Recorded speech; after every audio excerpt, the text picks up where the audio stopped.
এই কি হয়েছে রাকিব? রাকিব কি হয়েছে? গলা কি হয়েছে? ওকে ঠিক আছে, সমস্যা নাই। তুমি কিছু ফিল করো, সব কিছু ঠিক হয়ে যাবে। হ্যাঁ,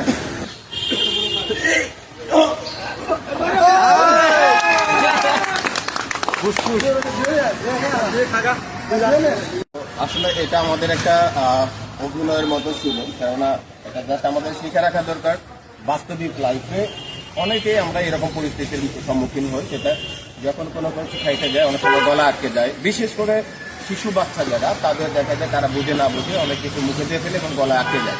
সেক্ষেত্রে আমাদের কীভাবে সেই গলার খাবার যেটা আছে আটকে গেছে সেটাকে বের করা যায়, তার একটা সুন্দর পদ্ধতি হচ্ছে আপনার নাভি থেকে 4 আঙ্গুল উপরে, অথবা যেখানে আমাদের মুখের খাঁচাটা আছে খাঁচাটার নিচে এইভাবে ধরে যদি আমরা প্রেস করি, এভাবে ধরে যদি জোরে জোরে প্রেস করি, 3-4টা প্রেস দেওয়ার পরে প্রেস দেওয়ার পরে অটোমেটিকলি তার মুখ দিয়ে খাবারটা বের হয়ে আসবে। অথবা শিশু বাচ্চা যদি থাকে, তাহলে শিশু বাচ্চার ক্ষেত্রে হচ্ছে তাকে জাস্ট এভাবে হাতের কাছে নেবে, এভাবে হাতের উপরে নেবে, কারণ শিশু বাচ্চার ওজন সর্বোচ্চ 2 কেজি হতে পারে।